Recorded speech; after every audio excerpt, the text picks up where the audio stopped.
Welcome to the Shattering Black Male Stereotypes Empowerment Summit, where our intention is to empower Black men to live extraordinary lives. We're now at day number 11 of the summit, and today we're going to have a conversation about the importance of embracing technology. Today we're going to have a conversation about two of the reasons I'm so optimistic about the future. There are two simple words which truly excites me and fuels my optimism. These two words wake me up in the morning and drive me during the day. They are a source of inspiration and possibilities. If you truly grasp the implications of these two words and understand fully how to take advantage of them, I can assure you nothing will be impossible for you. So, what are the two words? Well, rest assured that they aren't money, they aren't sex, but I can assure you they are actually much more important than those two words. As a matter of fact, if you take advantage of these two words, you can have all the money and all the sex you want. So, have I piqued your interest? Are you ready to learn what the two words are? Now, I know the suspense is killing you right now, so here they are. The two words are information and technology. These two words are the great equalizers of our society.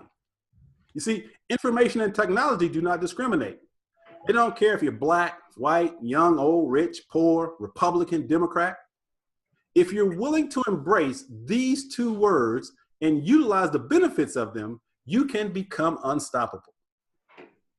So today, we're going to have a conversation about some of the emerging technologies you should be aware of and how you can use them to live an extraordinary life. And today's summit is a little different. Instead of interviewing just one person, I'm joined by a group of amazing brothers who share my love of technology. And we're going to be sharing some insights about emerging technologies and why it's important for you to know about them. So joining me today is Terrence Gaines, AKA Brother Tech. And we've got the Black techies in the house, Dave Matthews, Dominic Bass, Herbert Seward. And so let's welcome these men to the Shattering Black Male Stereotypes Empowerment Summit. Good morning, brothers. How you doing? Hey, right, good morning, man. All right, so let's begin with Brother Tech. Introduce yourself and tell the audience a little about what you do. Yo, this is Terrence Gaines, also known on the interwebs as Brother Tech. I am basically a techie that's interested in technology. So back in 2009, I started a blog by the name of Brother Tech because basically my wife got tired of me talking to her about technology. So she was like, you know what, maybe you need to start a blog where you talk about somebody else about technology. So that's how the blog was started. I talked about smart home technology way before smart home technology, Internet of Things was a thing. Talked about consumer technology, and that kind of blossomed into a brand to where I actually started to advise or consult people on how to use technology to their advantage, whether it be personally, whether it be business-wise, whether it be education. I've always had a love for Apple ever since Verizon finally, after all those years, finally started to carry the iPhone. Once I got the iPhone, I was hooked. So my brand kind of shifted from technology in general to just more using Mac, Apple, iPhone, iPad to boost productivity, to help organize your family, and to make some money. So now my brand has went from just a blog talking about technology, advising people on technology, to actually a full-scale Mac IT business to where I support Mac-based businesses with all their technology needs to help them run their business. Nice, nice. All right, Brother Dave Matthews, what about you? All right. Well, thanks for having me. Once again, my name is David Matthews. The boring part of my life is I do IT for Uncle Sam. The exciting part of my life is that so I actually do a lot of tech things, I guess, on the side. Primarily, I write for a tech blog called TechSpot, and so I'm a contributing writer there. So you might see, if you go to techspot.com, you'll see a few articles written by me. Also, as far as the Black techies, it actually kind of started with me because I originally had my own blog called Short Black and Techie. I was kind of like Terrence, where, my wife was like, why don't you just start a blog? So I started a blog. Unfortunately, it wasn't as it didn't blow up like like I thought it would, and so I kind of put it out on Facebook. Hey, would anyone like to join in and kind of make this make a podcast? And so I put it out there, and fortunately, a bunch of other like-minded people answered the call, and now here we are. We are the Black Techies. We have a podcast and a YouTube channel, and from there we can kind of show people that Black folks, we're not just about sports or music, hip hop, all that. It's not just that. Be very multifaceted, and it's okay to be Black and a techie at the same time. It's okay to be Black and a nerd at the same time. So that way we can kind of get it out there and allow people to see, oh, there are other people who look like me who like the things that I like. So let me see if I can follow them and kind of make this whole Black techie community. So that's nice.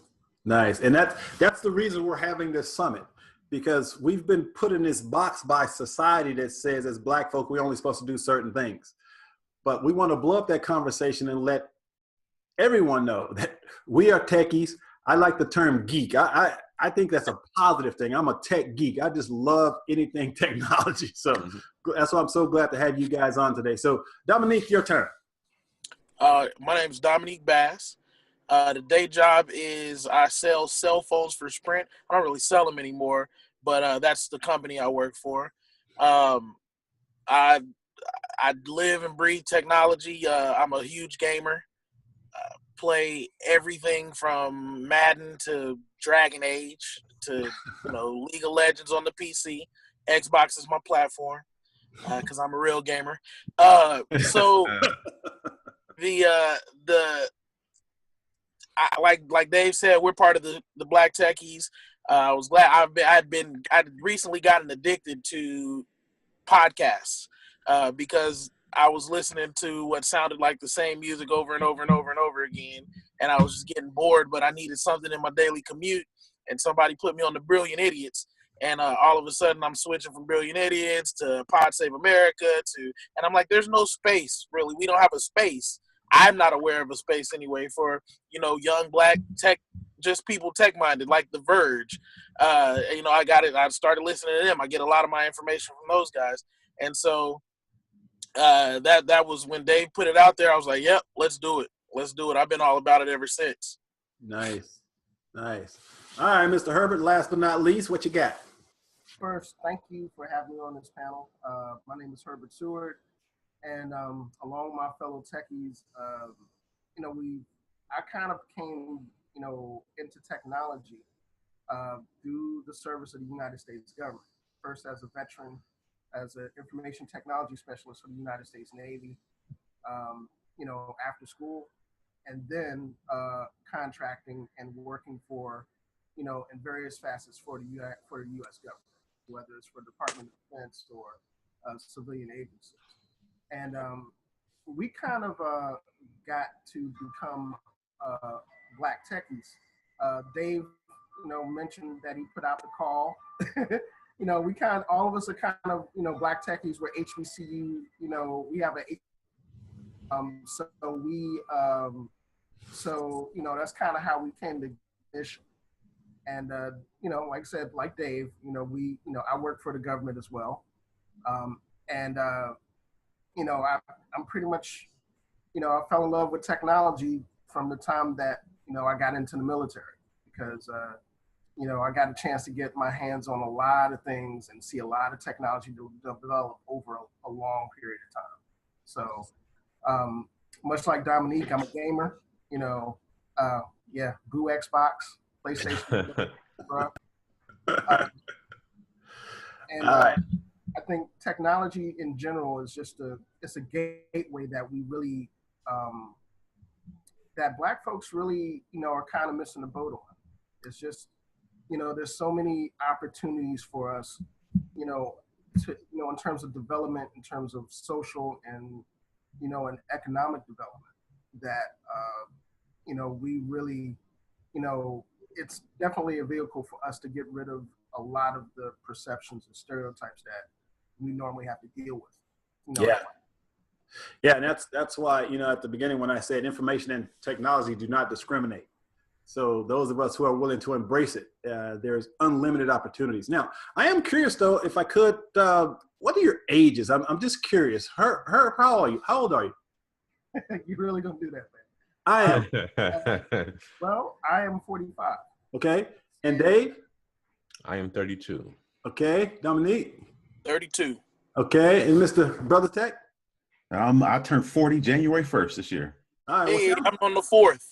Yeah, okay, Capricorns. see, I'm still the old dude in the group, 57. So I'm just curious. And that melanin, man. Black don't crack. I wouldn't have put 57 on Right. you. I would not, bro. Like, at least, maybe up I at was 30. I thought you were going to say 45, man. 44, I was going to say 45, like 39 or something. There you go. All right. So before we get in our conversation, I wanted to get your response to this question. There are some people who are filled with fear and pessimism about the future, while others are filled with excitement and optimism. So where do you fall on the spectrum between optimism and pessimism for the future in general? Let's start with you, Brother Tech. Well, for the future in general, you gotta like some what I always say, you gotta accentuate the positive. So, of course, all the stuff is going on in the news as it relates to specifically with politics, specifically with race relations, specifically with women's issues that are popping up as recently. It's easy to say, what's the world coming to? Why? Let me just stay in my hole. Let me not be active. Let me not, speak out. Let me not use my voice. Let me not, let me just stay in my corner to make sure me and myself and my family's taken care of. But like I said before in the beginning, I like to accentuate the positive. And that's what I use technology for, is a means to actually advance and excel in some of the places, like you mentioned earlier in the conversation, to where we are not always privy to where we are not always have access to. I think especially with mobile technology, I think that ability to be able to open up a whole nother world of access, education, and making money via a iPhone, via an Android device, I think is a great way to take that, those negative images, those negative subjects that are going on, actually utilize technology to actually make your voice heard. Now, social media, everybody says, social media is the worst. I've made tons of connections on social media. I've made tons of money on social media. And I know a lot of YouTubers, a lot of Black YouTubers, like, for instance, Marcus Brownlee, like Your Average Consumer, like Soldier Knows Best. Some of those guys have used technology, have used social media to open up avenues to where I think there's a lot of positive going on. So to answer your question, what side am I on? I'm more on the optimistic side, because technology is more accessible to where we can actually have a larger platform to where that stuff that actually kept us down because we were always behind. So like I said, I'm on the positive side. Like I said, I use technology to advocate for people to actually be more positive, be more optimistic about their abilities versus worrying about some things that may or may not be out of their control. Nice. Dave, where you at on the spectrum? I would say I would probably lean more towards the optimistic side. And I say that because I kind of echo what Terrence said, that because of technology, because of platforms such as Facebook, Twitter, YouTube, now you have all these avenues where people can go and find information and find other people who think like them, who look like them. And now all of a sudden, we don't have to be siloed into these echo chambers. Now we can kind of expand and say, oh, okay, well, here's this guy who has these views or has this channel or has this content. Let me look at that. Oh, let me look at this content of this dude over here. And I'm glad you brought up Marquez Brownlee, or MKBHD as he's widely known.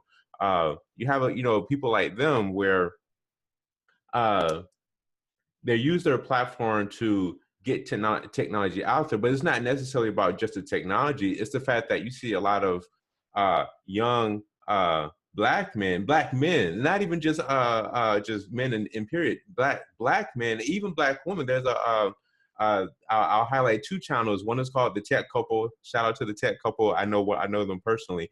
It's a black couple, and they have their own YouTube channel. And so if we're trying to talk about raising up the black community, if we're trying to talk about trying to highlight black love and showing how a black man and a black woman can have a positive marriage and a positive relationship, I'm going to point them to the tech couple because they have beautiful children and they're doing this tech thing together, and they're showing the world, like Barack Obama and Michelle, that it's okay that, you know, we do exist. Positive black male stereotype, or not stereotype, but positive black males do exist. So so I feel positive in the sense that there's now this avenue where, you know, people can go out and make their own stuff. They can go out and do their own thing and not depend on other people for that outreach, for that visibility. So Yeah, nice. Dominique. Yeah, also positive, man. Not just the revenue streams, but what, in my opinion, the most important, the most powerful thing on this planet is information. And with it, we can be empowered. With it, we can no longer be enslaved. The whole purpose, the whole way that we were enslaved and kept enslaved was that they kept us from knowledge. You know, once you're made aware of things, you can no longer be, you know, shackled. And so the fact that anybody, and there's nobody who can't afford a smartphone now. You know, no matter how low on the poverty line you are, you can afford a smartphone and you can afford some semblance of a plan, and there's free Wi-Fi at McDonald's. So if you want to read, like when I was young, I was fortunate. I came from a family of educators that were, you know, middle class, strong, secure middle class.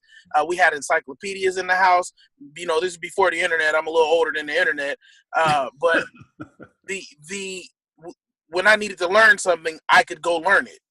But everybody didn't have that ability. And so I think that because of that, our natural reaction to those kinds of things is to shun it. You know, I can't get it, so it doesn't matter. It's not important. And then we learned as a community that knowledge isn't what's strong. Strength is what's important, physical strength, because we have that naturally. You know, we'll channel our energies more towards athletic avenues and more towards monetary avenues. Not only is that the natural thing to do when you don't have information, but it's also what the media tells us we're good at. You know, and we don't very often see very many positive before the internet, you know, before all these YouTube channels, before these people could put themselves on, we weren't fed by Hollywood. We weren't fed positive. You know, when you see a black person on TV, you don't see them as the IT guy. You see them as the slacker. You see them as the thug. You see them as the gangster. You don't see them as the doctor. You don't see them as the engineer. Or the comedic relief. Right, that's it. That's all we are. We're gonna be comedy relief, or we're gonna be some deviant, right? And so now that we're able to put ourselves on, now that we have knowledge, we're armed with information. Now we can go to them and say, "Listen, man, we're this % of the population. We're not all this. Here's the stats. You have to put us on. You have to put us on the television." We also are able to collectively put ourselves together. We're able to organize now more on, you know, I don't think that the reason I'm more optimistic is because I don't think the world is worse off than it was 20, 30 years ago. I think it's better. I think we see more bad stuff now because we just see more stuff now. You know what I mean? So we wouldn't know about a rapist in Oklahoma if you lived in Texas. You wouldn't know about that 20, 30 years ago. You know, you know about everything right now. You know about everything that happens all over the world because information has made the world so much smaller. Got you know, and so I think it's always going to be a positive. It's only getting better. Got it. All right, Brother Herb. Well, I think Dominique touched on it, and you know, information is the key word here. Information, control of it, how we utilize it, you know, and you know, how we inspire others by the use of it. That is, you know, I think that's the most positive outcome of our involvement with technology. Whether that's learning about past history, past information, whether it's taking lessons from that information and applying it to new things, new concepts, you know, new ideas about people, society, you know, anything that you can think of. You know, information is like the perfect kind of clay. In order to, you know, you can mold it to anything that you want, and you can apply it to pretty much anything to accomplish almost anything. And technology is a perfect medium for it. Yeah. And that's something that is, you know, in the frame of this conversation, that's something that we, you know, as Black men who are involved on the forefront of technology, you know, it's an opportunity we have to work with that clay every day and to learn about it and to really be able to, you know, expand our horizons and the horizons of other people, you know, in terms of being able to actually see where our access to these things go. I've got a 5-year-old who's been, you know, busily trying to get in on this meeting. And, you know, me personally, I'm in I'm in the technology field for her because, you know, what I learn and what I pass along is of utmost importance to her and her survival and her ability to flourish in the world that's going to be here when she grows up, you know, and her, you know, offspring and so on and so forth. So, you know, I see it as a positive, but I also see that we have a lot of work to do because, you know, we as people, as folks that are really engaged and really attached to technology, you know, we can't miss the opportunity to pass that information along. Yeah. And to get people that aren't necessarily up to our level, you know, as it pertains to fear or interest in technology. You know, I mean, we're ambassadors. You know, that's the way I feel. And, you know, in order for, you know, particularly as Black folk, in order for us to really be able to kind of open the doorway, you know, to a lot of other Black folks, you know, to get into technology, even in their day-to-day lives and really understand how important a component it's become, you know, we got to continue to fight that fight. Yeah, and so if you look at the conversation that we're having now, the whole summit is based around shattering stereotypes. And just in this conversation alone, that's exactly what we're doing. So here you've got 5 brothers that are talking about technology, and we're going to be talking about ways we can apply technology to improve our lives. But that's the whole purpose of this summit, to expose, first of all, us to ourselves and giving access to people that may not even know we're out there. Because we've always been out there, we just haven't had the access to it. So that's the beauty of technology. It now gives us access, and my judgment is we cannot be held back because of technology. That's my 2 cents worth. So with that being said, we're going to have a conversation just about some of the emerging technologies that are happening out there. And I want to give a quick story about the power of technology and why I get so excited about it. A couple of years ago, I was learning how to do video, and I wanted to learn how to do green screen. And so I signed up for a class, and the class was $150. Well, I thought that was great. $150, I get to learn how to do green screen, and boom, that was part of my business. Well, you know, I decided to go to YouTube, and I typed in a search for green screen. And you know, I had 2 15-year-old kids teach me how to do green screen on YouTube for free. Now think about the implications of this. I was going to take a class for $150, which again, that's a small amount of money. But the point here is by utilizing technology, look what I saved. The question becomes, how many of us are willing to engage and invest in technology so we can use that to our advantage? And that's what this whole conversation is about. How do we use technology to our advantage to live extraordinary lives? So I want to begin, first of all, with a technology that I'm pretty pumped up about. And that is the internet. What we were just talking about in terms of Black people in general.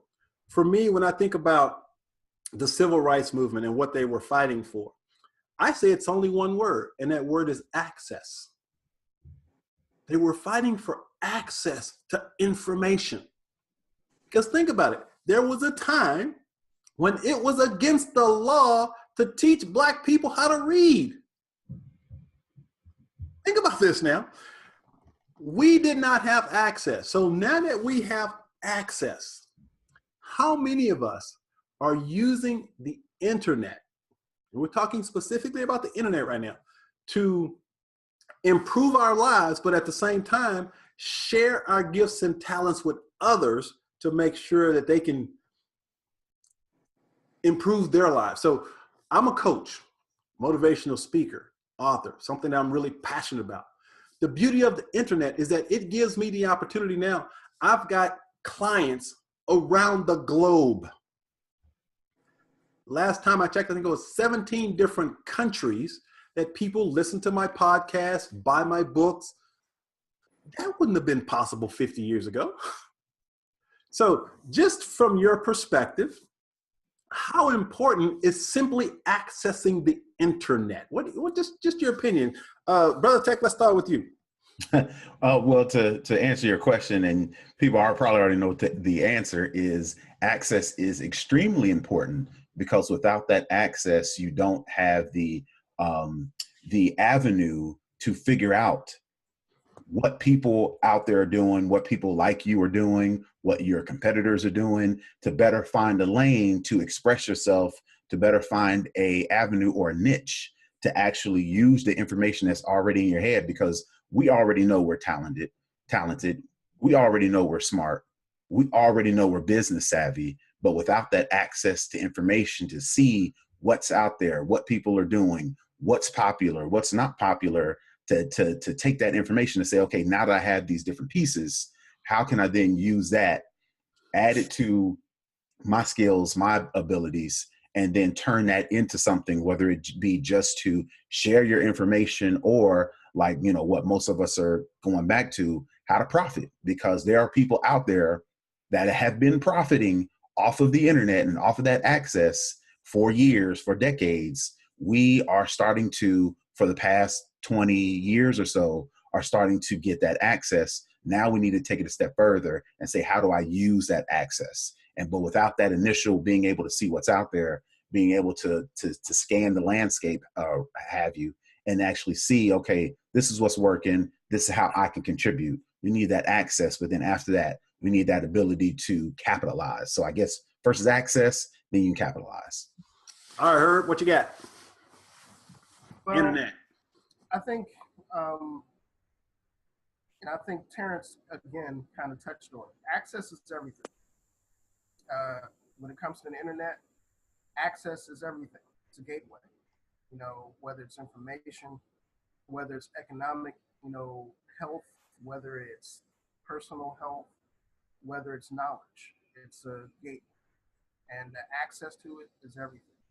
If you really think about it, I know we as the Black Techies, we had a podcast a couple of months ago touching on net neutrality.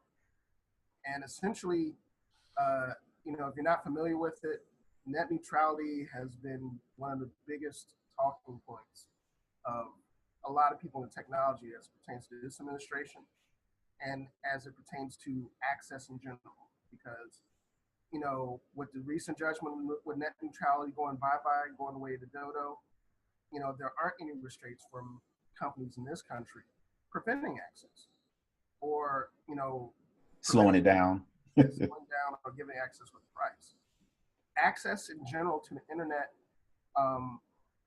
you know, from a global perspective is, you know, it's everything. You go to countries like Myanmar or countries, you know, other closed societies around the globe where access to the internet is limited or non-existent. And you already see what kind of societies those are. Okay? You see what kind of opportunities their citizens have or lack thereof in terms of not just, you know, flourishing as people economically, but even just living. So, you know, that one specific point in terms of the internet, you know, is a key for everything else. You can't profit, you can't, you know, learn, you can't, you know, do a lot of things that we take for granted with our access to the internet without access. And Yep. that's something that is very, very, it's everything. You know, it's Got it. very important. So that's kind of where I see, you know, the internet in general. Is that Got it. there's a continuous fight going on in certain places across the globe, including here in the United States, as it pertains to access, who has the best access and who doesn't. And that's something that, as folks that are really engaged in technology, we really need to keep an eye on. Yeah, absolutely. Dave, what you got? Like they said, access is everything, but I will say there's pros and cons to that. I mean, with the advent of the internet, now everyone's an expert on everything, right? And so now everyone's allowed to voice their opinion, valid or not, on any subject they want. Now, I say that with a caveat. Personally, I believe that the best way to understand someone is just to simply talk to them, form relationships, and get to know that person and what they believe. You don't have to agree with them. There's no requirement that you agree with the person that you're talking to. Me and Herb would probably have striking disagreements when it comes to religion. But you know what? That's okay, because I can talk to him. I can say, I understand what you're saying. I understand your points. You make some very valid points. This is why I disagree. And so now with the internet, I can see different viewpoints. But at the same time, especially on social media, the internet has also allowed these echo chambers where I only hear what I want to hear.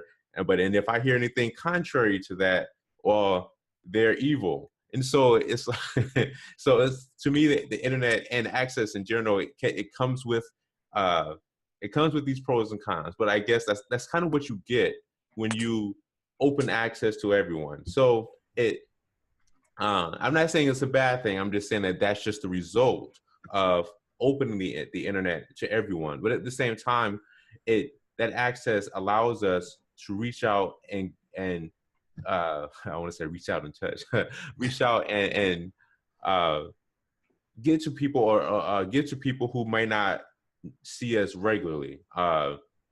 So I on the whole, the internet is excellent. Without it, we wouldn't have many of the things that we have now. So nice. Dominique, what you got?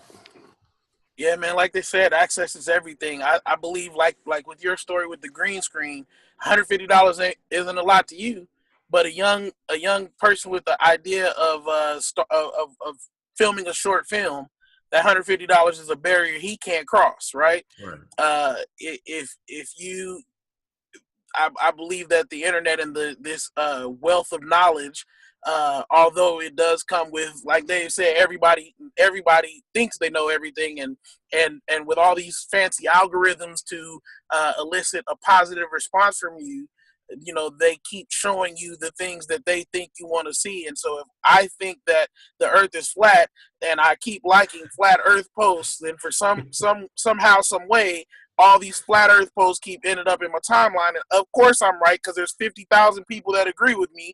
You know what I mean? And so it kind of, the echo chamber is dangerous. That's how, the Russians were able to tamper with our election, because we don't just have a general, like back in the day, Dan Rather was the truth.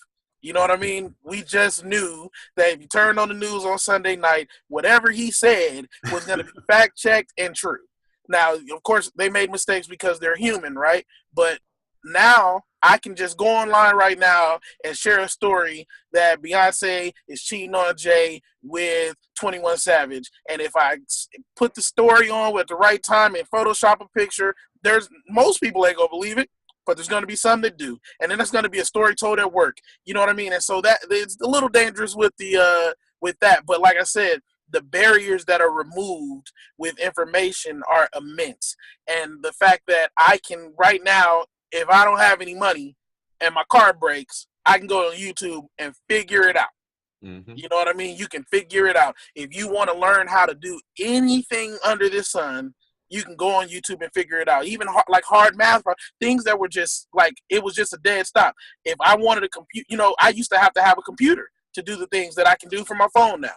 And a computer used to be an expense that only wealthy or middle to upper class families could afford. Well, now we got we got computers in our pockets. You know what I mean?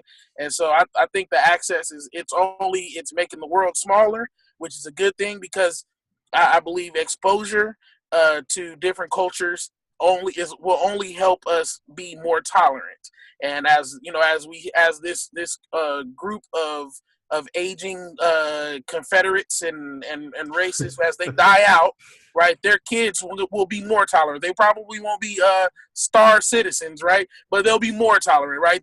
They don't really like us, but that LeBron James dude is pretty cool. You know what I mean? Just that one little wink, and then their kids will be a little better, and their kids will be a little better. You know, I got a 3-month-old, and I'm hopeful that she won't have to experience some of the things that I experienced. She might experience some of them, but there'll be some that she doesn't, just because the world is a closer place. You know what I mean? Got it.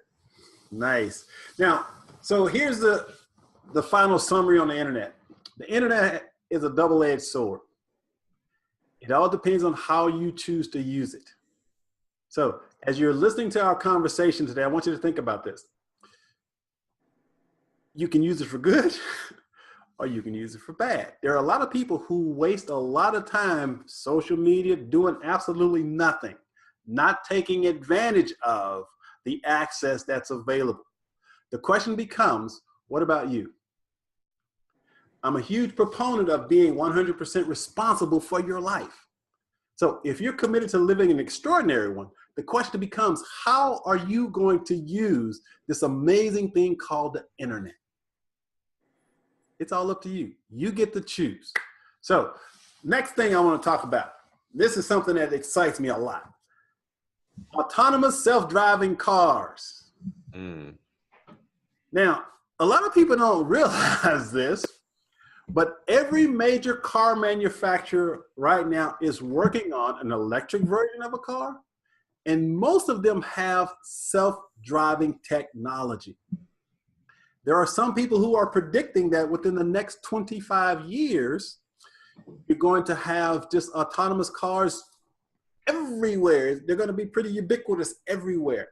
So just from your perspective, what do you think about an autonomous car, or would you be comfortable with a car pulling up to your house with nobody in it to pick you up to take you to an event? Because it's happening already, whether you realize it or not.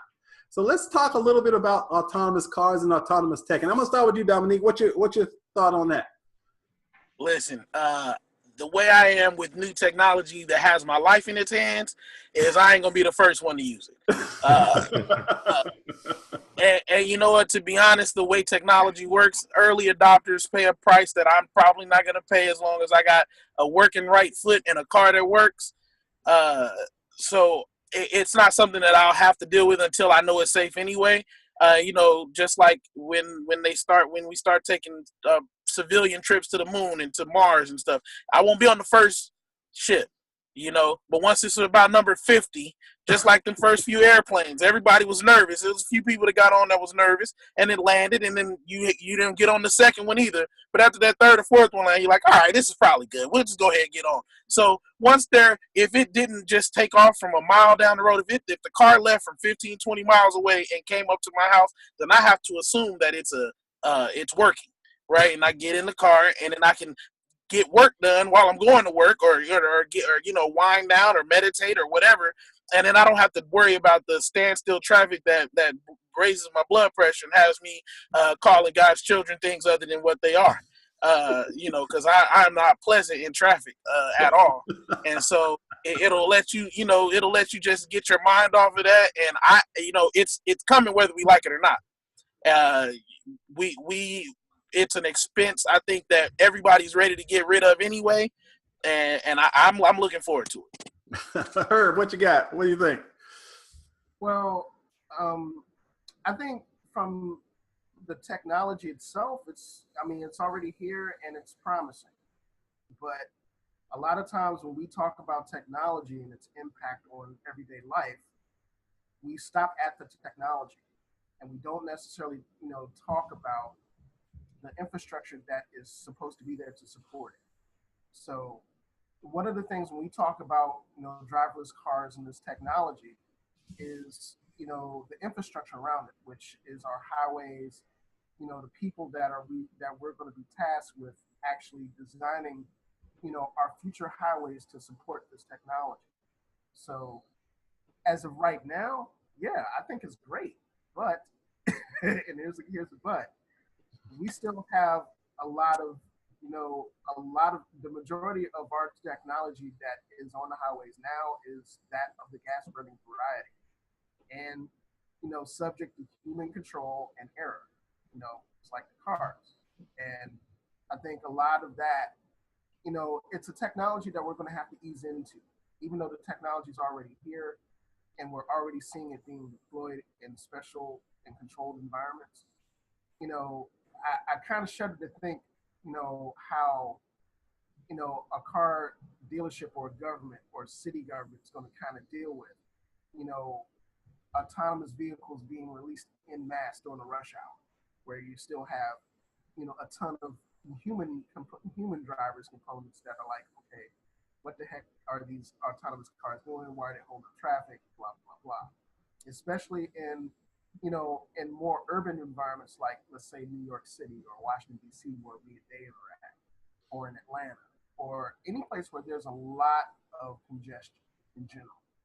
So, the technology is great, but at the same time, you're going to have engineers, you're going to have a lot of civic planning to really accommodate and to implement these types of vehicles on a large scale.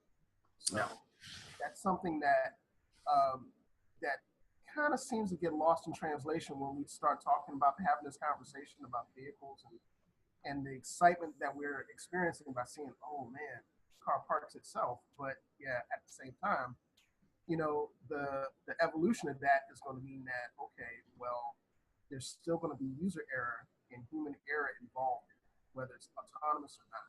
And that's something that has to be planned for. Got it. All right, Dave, what you got? All right, so I went to grad school at North Carolina A&T, and got my master's in computer science. My focus was on information security, and so the techie side of me loves it. I would love to just call up an Uber and just go wherever I want, and you don't have to worry about drivers or anything about that. But a few years ago, I went to a conference called Black Hat and DEF CON, and those are basically computer security conferences. DEF CON is actually a hacker conference. That's a hacker conference. Don't bring your phone to DEF CON. It will get hacked. So, and so they showed off being able to remotely control, I think it was a Jeep or Chrysler, something like that. And so I saw that, and then I see this advent of autonomous vehicles, and I'm like, if they don't build security directly into this infrastructure that Herb was talking about, when you're building something like this, security has to be on the forefront. You have to prevent some kind of, or as much as possible, plug any vulnerabilities within that system. Any network protocol you use to allow the cars to talk to each other, that has to be some kind of fault tolerant. And so, like Herb said, if that's not in place, I don't know how comfortable people are going to be. You'll always have those early adopters. You're always going to have the people that love that new technology that want to jump in. Oh, you mean I can have a car that I can just tell it to take me to work and it'll just take me there? Yeah, let's do it. Then you'll have those people that are like, nope, you know what? I like driving stick shift. I'm going to drive my own car because I trust me. I don't want to trust the computer. I trust me. So I'm of two minds of it. I like the concept, and I hope that it gets to that point where we get to a world where you don't necessarily just drive yourself. You just order up a car and just take you somewhere. It's like $10 and there you go. You don't have to worry about gas. And then on the other side, the security conscious David is like, someone's gonna hack that thing, and we're gonna end up like live free or die hard. So I robot. You're right. Yeah, there you go. See. All right, Terrence, what you got? Just wanted to piggyback off of something Dominique said towards the end. It's coming whether you like it or not, right? Autonomous electric vehicles, and then farther off into the future, autonomous vehicles. That's like, in my opinion, that's like the great arms race of our time, with the popularity of Tesla, with the demand that consumers have for electric vehicles to, be more responsible as it relates to, you know, the toxic gases, and to be more economic as far as electric vehicles, you know, gas consumption, you know, that sort of thing. The demand is there. The technology is there, like all the gentlemen mentioned, you know. So like I said, in my opinion, it's coming whether we like it or not. So to reiterate what Dave said, you know, the security has to be there. But then going back to this whole conversation, the whole point of this message is, where are the possibilities? Where are the advantages? Where are the opportunities for African Americans, for Black folks with this access to technology, with the knowledge that we have, with the skills and the talents? How can we use that to our advantage? So if you take into account the technology is coming, whether we like it or not, take into account the demand is there, the opportunities for advancements in security, the advancements in, you know, mobile app development to actually be the control for these autonomous vehicles, the opportunities are there. So I guess it goes back to the question to me. Well, personally, I like to drive too much. So I'd like to drive so much. So I don't have a problem with commuting. I like to drive. So it'll be a while for me before I actually let somebody, you know, drive for me. But outside of that, you know, with our access to technology, I think we need to be looking, in addition to, oh, that's cool, you know, I'll be able to hail a cab or hail an Uber and take it to where I need to go and don't have to worry about, you know, all these other things that autonomous electric vehicles, you know, get rid of. How can I take advantage of that? You know, what skills and talents do I have that I can contribute to and take advantage of electric vehicles and autonomous vehicles? So that, you know, where my mind is working is, okay, well, how can I, more than just consume, you know, how can I actually capitalize? How can I actually create? How can I actually use that to my advantage? And that's the primary point that I want to make here. How many of us are willing to make the investments in companies that allow us to be a part of that upcoming technology? Because we, when I think about technology in computers and so forth, because of, again, I'm an optimist. That's just how I view the world. As an entrepreneur, I'm always thinking, how can I capitalize on this new thing, whatever that is? So I guess my question to the viewers is, we're talking about technology, we're talking about access, but the question is, how many of us are willing to learn the technology and create businesses of some sort that allow us to play or be players in the game? See, because I'm a huge fan of Elon Musk, okay? And again, I don't get caught up into what color he is, where he's from. The man is just brilliant to me. And so when I'm reading his stuff, I'm thinking, how can I be a part of that somehow? One of my goals, one of my dreams is to be a billionaire, okay? I have a fake Fortune magazine cover with my face that I have in my office. And it's like, you know, you hear people talk about vision boards. Well, one of my visions is to one day be a billionaire. And so I'm building this dream, this idea based on education. I'm going to disrupt the educational system in this country. And you'll hear more about that later. But my point here, especially as men of color, how many of us are creating visions for our lives to move forward? And how can we support, collaborate, come together to do that? Well, that's why I put together this summit. Because now I'm exposing a few men that are doing some amazing things. You're going to see links below where you can contact each of these men if you have specific questions or you want to ask them about their businesses and services. But as we're winding down, because time flies when you're having fun, I'm just noticing it's already 10 o'clock. So I want to summarize this conversation because we haven't even scratched the surface of what's out there. So guys, we're going to have to do a part 2. Mm-hmm. But for the viewers right now, as we wind down this session of the summit, the internet, technology, and information, I believe, are the keys to your success. I don't care what you want to accomplish, you have access to it now. If you want to learn about your health, go to YouTube, internet. There's nothing you can't learn through technology.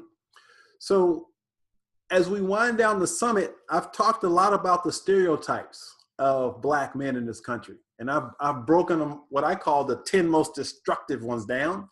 This session on technology was kind of a bonus because it's outside of the 10 stereotypes.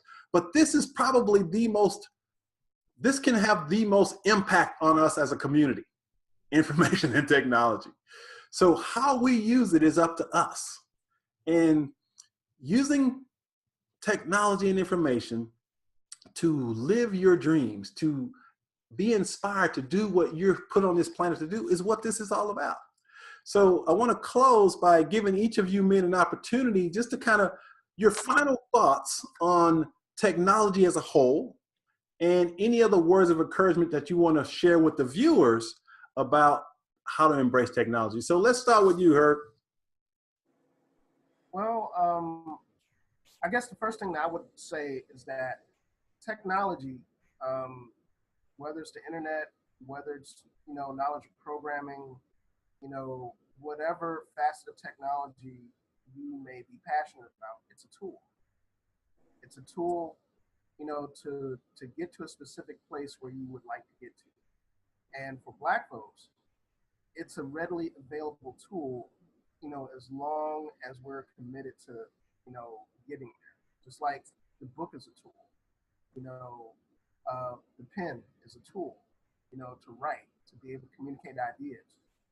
Technology is also a tool to be able to communicate ideas, to share knowledge, and to provide a platform for people to advance.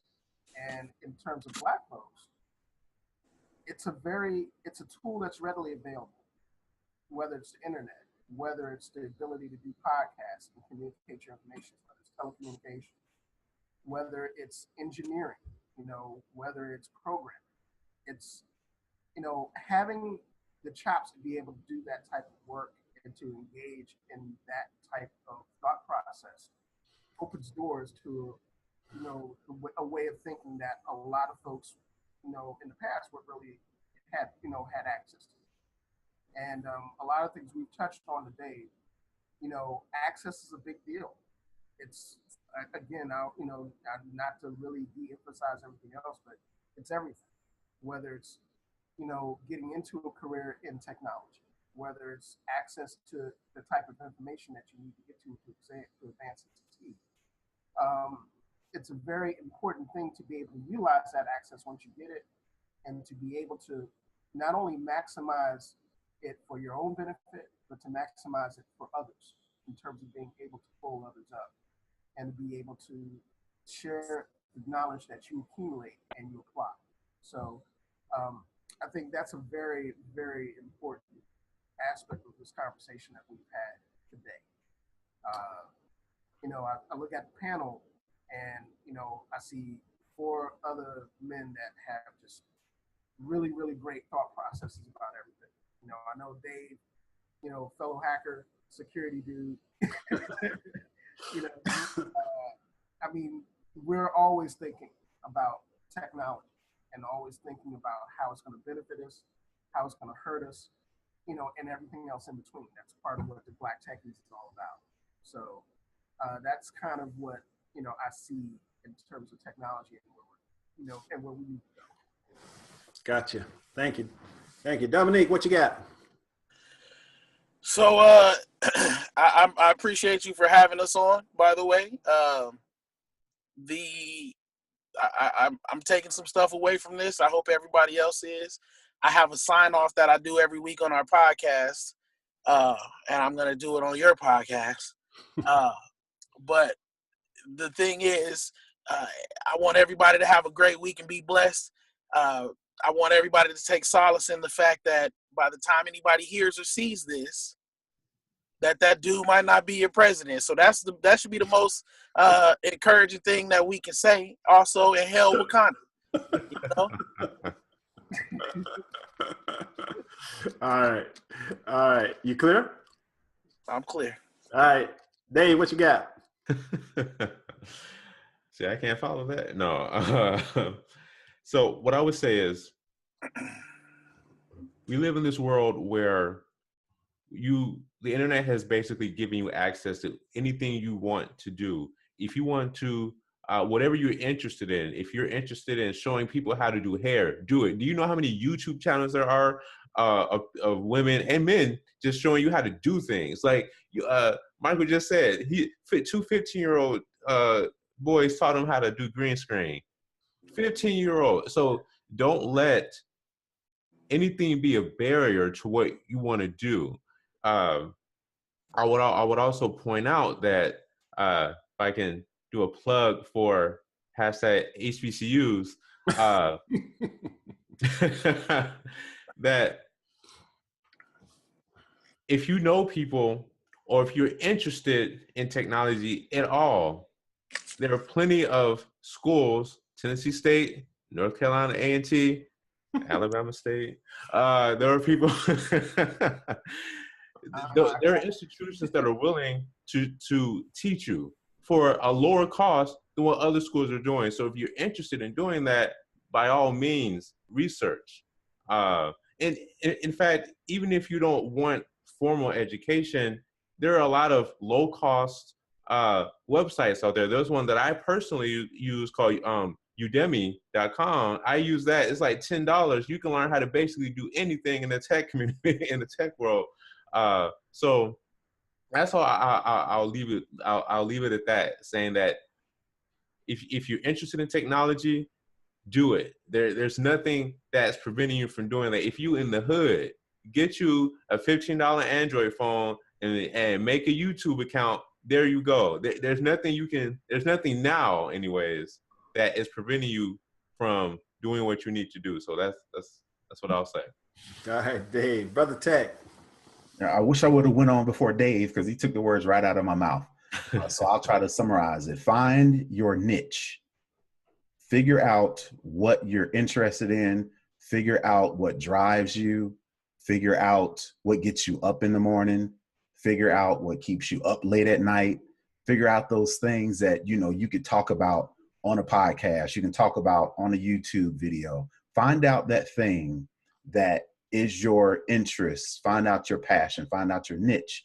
And then utilize technology as a tool to research, use technology to figure out how to share that knowledge, how to become a subject matter expert. And then, like I said, finally use that technology on how to capitalize and how to participate and how to be a part of the conversation. And also, like I said, how to make you some coin, make you some money at the same time. Like all these brothers mentioned, the access is out there. Like we all know, we know people, or we are 1 or 2 or 3 degrees separated from somebody who is currently making hundreds, thousands, if not millions of dollars on the internet. So we know technology is that bridge. Before you just go jump out the window and decide, whatever, I'm just going to do what everybody else is doing. And more importantly, like I said, find your niche, find something that you're interested in, because that's going to be your drive to take those classes. Like David said, it's going to be your drive to stay up at night and watch those videos, to where you could be asleep, whatever the case may be. It's going to be your drive to where you're on the weekend at 9, 10, 11 o'clock at morning sitting on a podcast where, you could be doing something else, right? That niche, your why, find out your why, and then utilize your technology to be a part of the conversation, to capitalize, to participate, and to get paid. There you go. There you go. Well, I just want to say that you men epitomize why I did this summit, because each of you are shattering the stereotypes. And once again, a lot of times we don't have a chance to see us doing these types of things and having these types of conversations. So I want to acknowledge each of you brothers for what you're doing. Warms my heart to chat with brothers that are not only tech savvy, but just smart, intelligent thinking men. And that inspires me. And that's why I do what I do. So thank each of you for who you are in the world and what you're contributing to it. A couple of you have made comments about your kids and your wife. And again, you each of you are blowing up the stereotypes. And that's what we have to do. We have to expose ourselves to each other. And so just to show you how powerful technology and information is, I found these brothers just Facebook and asking questions. Say, who are the black people in tech?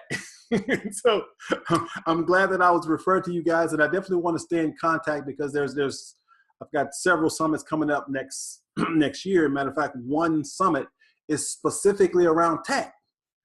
The entire summit, 14 days of men talking about the different aspects of technology. So it's going to be a powerful, powerful process. And I want to stay in touch with you guys so we can collaborate on that, because I get that you guys are just perfect for it. So again, I just want to thank you for joining us for this hour or so and sharing information. And once again, as you're viewing this, if you look below the video, you'll see access to the comments. Be sure and place your comments and questions below. There's also going to be a link for each of these men. If you want to contact them, just click on the link, go to their sites, share their information, contact them, whatever you want. Know that they are there to support and empower you to live an extraordinary life. So again, thank you, men, for sharing an hour or so with us. I appreciate it. And again, continued success in everything you do. All right. Thank you. Appreciate it. Thank you. Take care.